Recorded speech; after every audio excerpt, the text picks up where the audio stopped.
ደህና ናችሁ ወይ? እነ ሩታ ዘንድ ተገትሬ በዛኛው መንደር ወሬ አመለጠኝ። እነ ሰይድና ሮዛ ዘንድ ማለት ነው። ውይ እኔ ዝም ብዬ አንድ ቦታ ተቀምጬ ለካ በሌላ ቦታ ወሬ አለ። ወሬ አልሙሄም ወደ ጉዳዩ ስገባ ሮዛ ሰይድ ሊያገባት ሲል 2 ሚሊዮን ብር በአካውንቱ አስገብቶላታል። 2 ሚሊዮን ብር ማለት ነው በአካውንቷ። 300,000 ብር ደግሞ ወጪ አድርጊ ብሎ ሰጥቷታል ሊያገባት ሲል ማለት ነው። እና ያ ብር እንዳለ ተቀምጦ ሌላ ሴት ሊያገባ ሆነ ሰይድ ማለት ነው። ሰይድ መጀመሪያ ያስገባው ያን 2 ሚሊዮን ብር ያስገባው ጓደኛው ኩራት ያጋለጠቻል። 2 ሚሊዮን ብር ያስገባው ለሰርጉ ብዬ ነው ያለው። መጀመሪያ ሲለው 2 ሚሊዮን ብር በአካውንቱ አስገባ። 300,000 ብር ደግሞ ለእጇ ወጥ ብሎ ማለት ነው ሰጣትና ከዛ ያ ሰርግ ቀረ፣ ሳይጋቡ ቀረ። ከዛ ሰይድ ሌላ ሴት ሊያገባ ሆነ። ሌላ ሴት ሊያገባ ሲል ሰይድ ካላገባህ ብላችሁ ካለች፣ ሰይድ ደግሞ አይ ሌላ ሴት መርጫለሁና አሁን ማግባት አልችልም ብሏታል ማለት ነው። አሁን አንቺም ማግባት አልችልም እኔ ሌላ ሴት ጋር ተባብዬ ላገባ ነው ምናምን ሲላት ብዳሽ ማለት ነው። ልጅቷን ገላታለሁ ምን እላለሁ እያይ ትፈነጫለች። ወይ ክሮሮስ ጠጥቼ እሞታለሁ። ክሮሮስም ተፈለግሽ ጠጪ፣ ብር ከሌለሽ እኔ ራሱ ገዝቼ እሰጥሻለሁ ብሏታል ማለት ነው። ከዛ ተናዳ በቃ ልጅቱን ነው የምገላት ብላ እያሱን አገናኘኝ ብለዋለች ማለት ነው። አዲስ አበባ መጣ እያሱን አገናኘኝ ሰይድ ጋር ስትለው ልጅቱን ሰይድን ሊያገባት ያለችው ሚስት ልትወጋ በጭቤ ማለት ነው። ይሄም እንደዛ እያለ ጓደኛዋ ተከትላ መጣች። ለምን ሳያገባ ከቀረ ያ 2 ሚሊዮን ብር ይመልስባታል። ሰይድ ካላገባት ማለት ነው። ካገባት ያ ብር ይቀመጥላል ለሷ ማለት ነው። እና አሁን አላገባህም ስትል ቆየችና አሁን ሰይድ ሌላ ሴት ሊያገባ ሲል ምን ትዝ አላት? ያ 2 ሚሊዮን ብር። ከዛ ጓደኛዋ መጣችና እንትን አዲስ አበባ መጡ፣ እያሱ ዘንድ መጡና እያሱ ሰይድንም ሆነ የሚያገባት ልጅ አሳየኝ አለች ማለት ምን ይሄን ሻይ አያሳየኝ። ከዛ ተገናኙ። ሮዛም ጓደኛዋ ጋር መጣች። እያሱ መጣና ከዛ አንቺ ወላዋይ ወላዋይ ነሽ አንቺ ለኔ አትሆኚም፣ ፈሪ ነሽ፣ ወላዋይ ነሽ እና እኔ አንቺን አላገባም ብሎ እምቢ ብሏት ሰይድ ማለት ነው።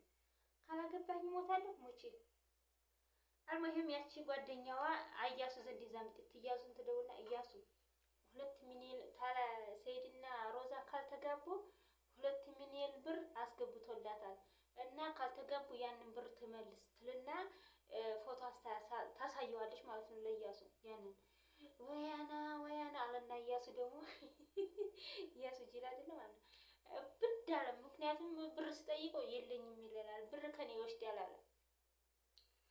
እንግዲህ ጎበዙ ማለት ነው ሰይድ ጎበዙ ያለችውን አካውንቱ ያለችውን በየሴቶቹ እየበታተነ ለራሱ ወጭ ሲያጣ እንግዲህ እያሱን ስጠኝ እያለው ይሆናል እንጂ አሁን እያሱ ሰይድ እኮ ብር የለኝም እያለ ከኔ ተበድሯል፣ ብዙ ብር ተበድሯል እና እንዴት 2 ሚሊዮን ብር ላንቺ ያስገባልሻል ብሎ እያሱ አበደ። እያሱና ጓደኛዋ ይሄን መልስ ሲላት ብር መልሽ ሲላት እምቢ አለች፣ አልመልስም አለች ሮዛ። እኔ ራሱን ያስገባልኝ ራሱ ይውሰድ እንጂ እናንተ ምን አገባችሁ ብላ አልመልስም ብላለች ማለት ነው ያ 2 ሚሊዮን ብር። ከዛ እንደዛ እየተጨቃጨቁ እያሱ ተናዱ እኔ ስጠይቀው ብር የለኝም ይለኛል። ከዛ ደግሞ እሱ ደግሞ በአንቺ 2 ሚሊዮን ብር አስገባ፣ ለዛችኛይቱ ሚስቱ ደግሞ ወደ ስንት ሚሊዮን ብር ቤት ገዛላት ይችላል አዲሷል። ለአረቢቱ ደግሞ ስንት ሚሊዮን ብር ከፈለ። እኔ ይሄ ሰውዬ አብዷል ከየት ነው ብር የሚያመጣው? ወይም ደግሞ አብዷልና ይሄን ብር ቀስ ብለሽ መልሽለት አንቺ ትሻይ እንደው ከሱ ሲላት አይ አልመልስም። አልሙሂም እንደዛ እየተጨቃጨቁ ሰይድ መጣና የሮዛ ጓደኛ ሰይድ አለች ይሄን ብር ካላገባት ይሄን ብር መልስ ትለዋለች ማለት ነው። የሮዛ መልስ ስትለው ምን አገባሽ ሮዛን ሰይድ ሮዛን አንቺ ምን አገባሽ ለማን ተናገር ያለሽ አንቺ ዘንድ ብር ማስገባት ማን ተናገር ያለሽ ብሎ ሮዛን ይቆጣታል ማለት ነው። ሰይድ ሮዛ ሲቆጣት እኔ አይደለሁም ጓደኛዬ ናት ከተኛሁበት ሞባይልን አንስታ ፎቶ አንስታ ያዘችው ጓደኛዬ ናት እንጂ እኔ አይደለሁም ብላለች ማለት ነው። ማለት ነው። እንግዲህ ተመልከቱ ጓደኛ እንደዚህ እሷ ሚስጥር ብላ ነው ያዘችው።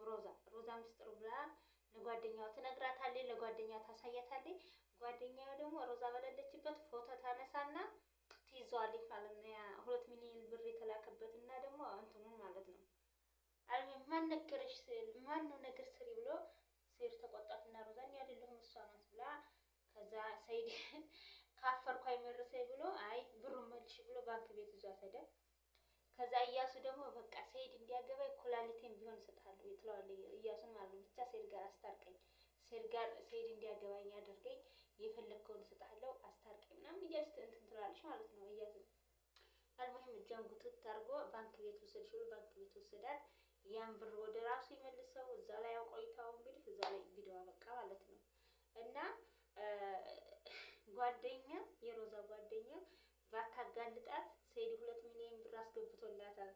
ይሄን ትመልስ ብላ ለእያሱ ባትነግረው ይሄ ብር በቃ ሮዛ ላይ ነበር የሚቀመጠው ማለት ነው። ምክንያቱም ሰይድም አገባችኋለሁ ይልና ይሄን የሚያክል ብር ይሰጣችኋል።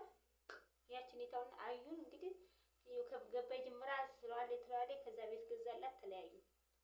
እቺ አረቧንም ደግሞ ሄዶ አገባሻለሁ ብሎ ስንት ሚሊዮን ብር አርግፎ ምልስ አለ ማለት ነው። ሮዛንም ደግሞ ገና ለገና አገባሻለሁ ብሎ 2 ሚሊዮን ብር አካውንት ላይ አስቀምጦ ለእጇ ብሎ ደግሞ 300 ሺህ ብር ለእጇ። አሁን በዛ የምትንቀሳቀሰው በሰይድ ብር ነው። ሮዛም የምትንቀሳቀሰው በሰይድ ብር ነው። 300 ሺህ ብር ሰጧት ማለት ነው። መንቀሳቀሻ ብሎ 300 ሺህ ብር ሰጧት። ከዛ 2 ሚሊዮን ብር እንዳስገባላት ሮዛንም ታዋት። ይቺን ደግሞ አዲሲቱን ያዘ። አዲሲቱ ደግሞ እንዳለች ቤት ተገዛላት። ስንት ሚሊዮን ብር ተገዛላት። አልሙሂም እንደዚህ እያለ የዚህ ሰውዬ ብር ለሚስኪን ቢሰጠው በቃ ለሚስኪን እንደዚህ ያለ ብር ሲኖረው ለማንንም ሴት እያወጣ እያመጣ አራስ ማያከው ነው ወላሂ እያወጣ ከሚሰጥ ለሚስኪን ቢሰጠው ይሻለው ነበር ወላሂ። እንዴ ያችን ሴት ሲመጣ ማስታቀፍ ብር ያችን ሴት ሲመጣ ማስታቀፍ ሮዛ ጋር ተታው ይሄን 2 ሚሊዮን አሁን ሮዛ የፈራችው እሱ ማግባት ሳይሆን ያ 2 ሚሊዮን ብር ይመለስብኛል ብላ ነው። እና ይቺ አዲሲቱ ሚስቱም ደግሞ እንደዛ ቤት ተገዛላት። ዛሬ ቪዲዮ ለቀው ነበር። ደስታ በደስታ ሆናለች። በቃ ሱመያ ስሟ እንዲያጠራብኝ ካሁን በኋላ ሱመያ የሚባለውን ስም ይቺ ደግሞ ካዩ የጠናባት ናት። ካዩ የጠናባት ታሁን በኋላ ሱመያ ብለህ ስሜን እንዳጠራ ትለዋለች። እና ሁለተኛ እኔ በእኔ ላይ ሴት እንዳታገባ እና አበሽ እንትና ፈረንጃ ይሁን አረቧን እኮ አገባታለሁ ምናምን ይሁን እንዳሻው ይሁን ትላለች። ደግሞ መልሳ ደግሞ ሱመያ ትምጣና አብረን እንቀመጥ ችግር የለውም ትላለች። ዘወር ብላ ደግሞ ሱመያ ስሟ እንዳታነሳ በቃ እኔ እናንተ ብቻ አግብተን ፏ ደስተኛ ሆነን እንኖራለን ትላለች። ካየ የባሰች ናት ይቺ አዲሷ የመጣችው ወላሂ ካየ የባሰች ሱመያን በይኔ ስሟ እንዳጠራብኝ ማይነ ሳይሆን ስሟ እንዳጠራብኝ ያለችው የጉድ ሀገር የጉድ ገንፎ እያደር ፈጃል ይባላል። ሱመያን ስሟ እንዳጠራብኝ አለችው ገና ለገና ማለት ነው። እና ገና አይኗን ሳያት በቃ ይሄን ሁላ ብር አስታቅፋት ቤት ገዛላት ምናምን እና ሰይድ አገባሃለሁ ላለ ሁላ ይሄን ብር ያስታቅፋል ወላሂ እያሱ ማለት ነው። ራሱን ታሟራ ይሄ ሰውዬ ታሟል በቃ ቢያንስ አንቺ እንድትሻል እስኪ ብሩን መልሽለት ይላታል ሮዛን ማለት ነው። አልመልስም እሱን ያስገባው አምጪ ካለ እሰጠዋለሁኝ አንቺ ካላለኝ አልፈልግም አልመልስም። ጓደኛዋ ራሱ ቁጥር ይብላ በቃ እንደው እሱን ብር መልሽ ትላታለች። አያገባሽም ጓደኛዋን ማለት ነው ይዛ እና አንደኛ ጓደኛዋ ታናድዳለች። አቃጠረችባት የተደበቀ ሚስጥር። ሁለተኛ ደግሞ ሰይድ ላገኘው ሁላ ነው ዝም ብሎ ብር የሚበጥረው ሚሊዮን ወይ አዩ እኮ ወዳድ ነው። 300 200 ሺህ ምናምን ስጠኝ ለእጅ ወጭ የምትለው ማለት ነው። በሚሊዮን ስለሚደፋ ያንን አይታ ነው ቆንጆ አዩ ራሱ በሚሊዮን ለማንም ስለሚደፋ ስለምታውቅ በቃ ለኔ 200 300 ሺህ ምንድናት ለእጅ ወጭ ብላ እንትን የምትለው ማለት ነው። እና እኔ ሰይድ ገረመኝ በቃ ብሩ አያልቅም ወይ ካለ ደግሞ ታወጣ ማለት ደግሞ ለሚስኪን አይሰጥም ወይ ለሚስኪን ለምን አይሰጥም? ሁሉ ጊዜ እሱ እንደዛ ብትን እያለ አይ በጣም ያሳዝናል። እኔ ስቄ ልሞት አሁን እኮ የሮዛ ጓደኛ ለእያሱ ባትነግረው ይሄ ብር ብላ ዝም ነበር ሮዛ ማለት ነው። ሁላ ብር ታጥፋት እኛ 10 አመት ሙሉ ሰርተን ያላገኘነው እሷ በ5 ደቂቃ አስታቅበል አስበላ ነው የሚባለው። እና ውዶችዬ ቪዲዮ አበዛሁባችሁ።